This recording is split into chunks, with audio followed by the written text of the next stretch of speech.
Mill made me stay alone at our vacation apartment while she took my fiancé to a luxury hotel, and tricked me into missing dinner, but when I almost left him, something happened. Hello everyone. Long-time lurker, first-time advice seeker. Let's get down to business. I've been with my fiancé Adam for 5 years and we've been engaged for 7 months. We have a beautiful home together, and we both work really hard at our relationship. The issue isn't with Adam. He does his very best to try to mitigate the situation with his mom, but it's wearing on him, and I worry that one day he'll have to choose. I don't want him to have to do that. That would hurt him too much to choose between me and his family. There are a lot of situations, but I thought I would highlight the worst/most recent one. About 3 years ago, 1 month after we purchased our house, his mom really needed windows in her house. Mold was growing a lot and some no longer had seals. Now, his mom actually has a sizable savings account, enough that she can spend her money frivolously on luxury goods like Birkin bags, and getting her hair done 2 times a week, her nails, buying a Mercedes every 2 years, and so on. However, she never budgets for anything. So, she asked him for $25,000 to replace the windows. He said he'd cover them. When he told me, I almost had a heart attack. He said it was a loan and that she'd pay him back. I still have law school debt to cover and we have a larger than we should have mortgage. She made a comment to him about how I would let her freeze to death all winter and he had to help her. We took extra out on the mortgage to cover the windows, top of the line, everything. We still have yet to see a dime. I suppose it went into her new GL class. To quote the Bard, neither a borrower nor a lender be. 2. Adam and I had a vacation planned a year after the windows dilemma happened. We decided that we'd go to Europe for 2 weeks as he has never been, and I lived there from the time I was 3 until I came to America for school. We set our hearts on Spain and rented a lovely apartment in Barcelona for the 2 weeks. It was perfect for 2. We planned all of our tours and outings around our interests. Adam loves architecture, so we had a few tours solely planned for that. His mother decided that she had to come, and she'd never been to Europe either, so she invited herself on our trip. Like I did previously, I tried to appeal to his rational side, but I couldn't get through his emotional side, so I just accepted that she'd be coming along. Well, coach wasn't good enough for her, and she had to have tickets upgraded to business. But she didn't want to travel alone, so she pitched in for a seat for Adam to travel with her. I had to remain in coach alone. Then, she didn't want to stay at the apartment because it wasn't a vacation to her. No, she had to stay at the W in Barcelona, where she begged Adam to stay with her, but there wasn't any room for me. He tried to reason with her, but she cried and said how sad she was without her husband with her as he passed away before they could ever get to Europe together. He passed away 10 years ago. So, I stayed at the apartment alone while they stayed at the hotel. We were supposed to meet up for breakfast, but she would never get ready on time, so they wouldn't be down until 11 a.m., and we missed most of our outings. I definitely felt like a third wheel and questioned why I even bothered to go on the vacation when I could have stayed home and not felt so alone. 3. Adam and I began to discuss wedding plans. I would like to keep it relatively low-key as my family still lives in Europe, and cannot attend as my father is very sick and we are worried he may take a turn for the worse. Traveling is just not worth it for him, and I wouldn't want him to risk his health for something that is a one-day event. I told Adam that I would like just a courtroom ceremony, and his mother and sister of course, and friends. We'd then take everyone out for a very fancy dinner.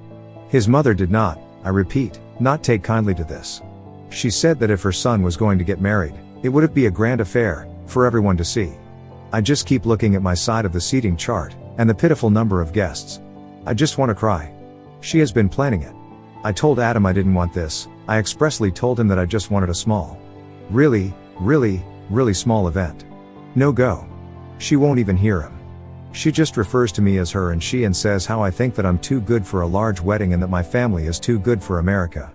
My family is American. My dad was an ambassador. 4. This has been happening a lot recently, and this time, it's just been one too many times. Lately, she has been asking for more together family time.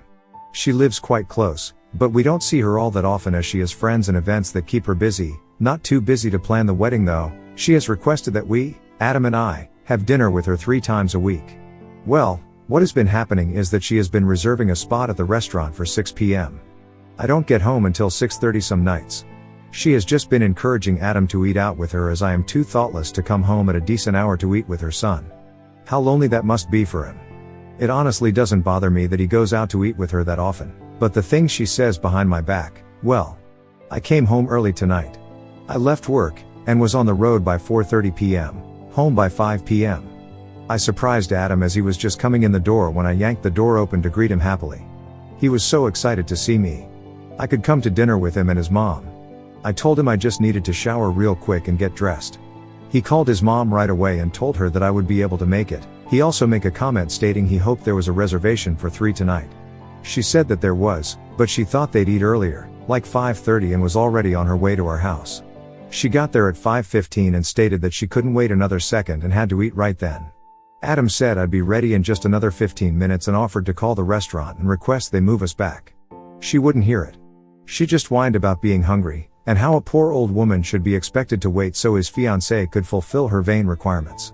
He came upstairs and asked how long I'd be. I said just another 10 minutes. He said his mom was really upset and hungry, if I could skip a step for him so we could leave earlier. I told him to go ahead without me and I would meet them there. That was fine. I got there, and the table was for 2. Of course. Adam said we could make room, but she said how we'd be inconveniencing everyone and I should just go sit at the bar and she'd try to get it fixed. I had 1 drink at the bar and then left. Came home, calmed down a bit, and now I'm writing this. Wow, that was long. I think I need to get that out there. I guess I figured everything out though. Unfortunately, my relationship is over with Adam. I realized this as I poured my heart out to this sub. Thank you. Update 1. Wow. Woo-owa. I really did not expect this kind of attention considering I pretty much came to a conclusion. Seems to be the general consensus among you that it's the right one, on my own. But the support you have given me, I'm overwhelmed and feel extremely grateful in a way I cannot express. Through PMs and comment posts, I cried while reading all of them. Some of you shared words of wisdom, some of you shared different perspectives, others shared similar experiences. I feel at a loss for words. Anyway, there isn't a very impactful update. But I figured I would update you on what has happened so far and take this opportunity to say thank you. Thank you. After I posted a comment on my own thread, and was about 2 glasses deep into a bottle of wine, Adam came home. This was extremely late. He sat down beside me and looked defeated. He just looked at me with hopeless eyes. I asked him if he wanted to talk about it. He said he needed time to process everything that happened tonight. I told him I also needed time. He said to me that whatever I wanted to do, he would accept it. So, I called up my maid of honor and asked if she would come pick me up and I could stay at her house for the night. Adam and I kissed, and he told me he loved me, and I left. I haven't been back. From Colleen's house, I made a call the next morning to my office asking for a few more days off to go visit my family. So, right now, I am writing to you from my parents' house in Europe. I called Adam and told him my plans, and he asked me if I would let him drive me. I told him I was okay to go myself with Colleen, and I would email him when I got to my family home. When I got settled at home, I emailed Adam, and I sent him the thread that I had made that Tuesday night. A large majority of you wanted him to read it. So, he has read all of your comments. He also read the part where I came to the conclusion on my own that I had to end things. We talked briefly over Skype. He told me he felt raw from the thread, but he was glad that I had gotten things out. He asked me if I was sure if I wanted to break things off or if I still needed time to think. I said I was pretty sure. He asked me for a probability. This is a joke in our relationship for dealing with decisions, and I said I was 90% sure that this was the end for us, and I was using my time away wisely to really consider everything. For some reason, his eyes brightened and he just told me that we could talk about it when I got back stateside. I wouldn't break up with him over Skype, and I think we have a lot of legalities to go through regarding the house and we have to collect any deposits that are available when we cancel the wedding things, because his mom didn't pay for any of the wedding she planned. Anyway, I have had a sit down with my father. He's been feeling better, which is a huge relief. He has offered me 2/3 of the cost of the house. So I could either buy it from Adam and pay off most of the mortgage, or just walk away and buy myself something else. I didn't expect this, but he said it would give me options should I decide what he thinks I have decided. He says he just wants me to have freedom, and that he wouldn't want to see my heart and my bank account broken at the same time. So, that's that. Like I said, nothing really happened between Adam and I. I do have more power though, thanks to my parents, and I have been enjoying my time with my family. My mom and I have been shopping a lot, and my brother, my dad's doctor, and his family have been coming over for dinner quite a bit. My sister is expected to return from China tomorrow, and I am very excited to see her. I wish you all a happy holidays and a hopeful new year. Hopefully, my next update will have a conclusion, one way or another. Update 2. Hi. I first would like to apologize for how long this update took. I've been completely swamped at work, and things have been happening at home too. So let's get into that. I want to thank everyone again for their continued support and interest in my relationship issues. Sincerely, the advice and shared experiences has made everything a lot clearer. Also, Adam has been following along. Firstly, I specifically want to thank everyone who defended and supported Adam. I don't see him as a bad guy, and I really wouldn't be vindictive. So, passive-aggressive comments while leaving, or making rude comments to him, or anything really mean-hearted, I couldn't do to him. He has supported me emotionally through getting my MBA, he helped me study for my LSATs, he read over my essays to apply to law schools, he did mock interviews with me, he sat through boring orientations with me, he stayed up all night with me when I was sick with nerves before taking the bar. He was my cheerleader when I ran my first triathlon, and he is my champion when I see a house centipede. He is my dream man. And I would never give up my relationship with him if I didn't feel like I was fighting a losing battle. Now, are you guys in for a real shocker? Someone made a comment in the update that he would be outside my parents' house if he really wanted it to work. He took your advice to heart, and he was outside with his bags and a rental on the evening of the 24th. I was taken aback, and I blurted out, "What the fuck are you doing here?" He just laughed and said he wanted to talk about everything and it couldn't wait until I got back. He'd been reading all the comments on the threads, and he felt like they were very eye-opening. He browsed and felt very moved by the similarities some of the posters have with their parents. He said that he spent the last few days thinking about what went down at the restaurant with his mother, and how the look in my eyes when I looked at him after I realized what had happened broke his heart. What I didn't know was that he and his mother got into a row after I went to sit at the bar, fighting about me, and how he doesn't feel free, how his sister used to say she had the same problems, but since she moved far away, it has died down a lot. A lot of people ask me why I put up with this for so long. I tried to remember when this really started happening, when it stopped appearing like regular mother-in-law don't want to lose my son comments and began to feel like isolation and vehemence. We used to have an okay relationship when we first met. Sometimes we'd go shopping together, and once we got our nails done. It was around when Adam and I purchased the house together, that's when it really started to get bad. The windows incident was the first really big issue I remember. When she realized we were serious about each other. So, back to when we were at my parents' house. We had a serious heart-to-heart. I bared everything to him, and he did the same. So, there was no extreme confession of incest, or physical abuse. It was just that he thinks he was raised by a narcissist who saw her control of her son, he pride and joy, slipping away. We came to a decision. Here is what we decided on December 27th. He went back to the US after New Year's Day, a couple of days before me, and moved his stuff out of our place to a friend's. He didn't want me to have to be inconvenienced for changes he had to make. We have put our engagement on hold for the time being. He canceled all the plans his mother made. He has been seeing a therapist since the middle of January pretty consistently, 2 to 3 times a week. I've been to 4 sessions with him. His mother has not. We have sort of begun dating each other again. I have been talking to his sister, and the things their mother put her through. Adam is very lucky. Now, about his mother. He has decided to give her one last chance to go to therapy with him, and he has stated that if she does not, he will be going no contact with her. We have a lot to rebuild, but I know we can do it together. Update 3, it has been a long time, we're all a year older. Frown Adam and I will be composing this thread together. Oh no. I gave away the ending. Yes, we are together, in fact. We're married.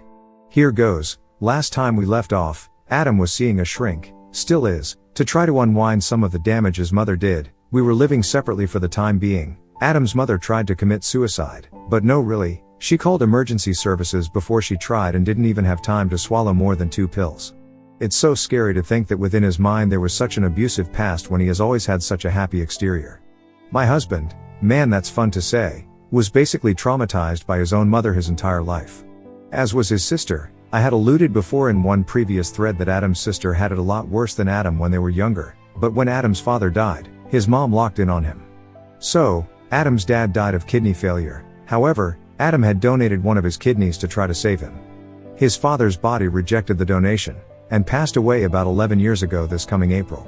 His mother took it upon herself during his grieving process to manipulate him into believing he killed his own father and she was alone now because of him. That if he wanted to repair what he did to her, he'd treat her better. Every time he thought that he could get away and create his own life and feel free, she'd remind him. The windows, for example, I only heard the part where she blamed me. But I tried to think back to the conversation, and really try to hear what Adam had said. It's about 4 years ago now, but he was telling me at that moment that the reason her house was falling down was because she no longer had a man to take care of it.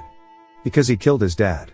He was trying to tell me, I just wasn't able to understand what it meant. Same with the vacation to Barcelona, she was doing it in front of me now. When he was younger, a lot of these issues had been regarding academic success or athletic success. She didn't have any issue then with girlfriends or anything. She just viewed her children as extensions of herself. It was bad, it just wasn't this level of guilt-inducing insanity. Let's get back to the present day. Adam's psychologist had suggested Adam offer his mother a chance to come to therapy to work out issues. He wasn't able to propose this to her at the time because after her suicide attempt she whisked herself away on a cruise to get some much-needed R&R, whatever. Oh. My. God. You'd think he was asking her to murder puppies with the way she went on. So, that's that. No contact. She has tried, but Adam has either ignored all phone calls with unknown numbers, we had our locks changed, and his work has strict instructions not to let her pass the doors. She moved to where Adam's sister lives in July, but I know that his sister, we are close, has been no contact with her since she met her husband. We wrote off the $25,000, we either get it back in probate court, in inheritance, or not at all. I'm not really choked up about it, not enough to do any extra work to get it back right now, especially since Adam is worried she'll use it as leverage to buy back in. We ended up getting married in September, flew out to be with my parents this week to renew our vows in their house, and we're going to have our honeymoon in Fiji come January. My dad isn't doing so well, but he always seems to fluctuate like that. However, my brother isn't optimistic this time. Frown anyway, we were wondering, since you have all been so supportive, if you would do us one small favor. Adam and I are going to have a grieving ceremony for his father, so he can process it correctly without manipulation. For any of you who have lost parents, what helped you get through it? Thank you for everything. We wished we could have invited each and every one of you to our wedding, but that would be creepy.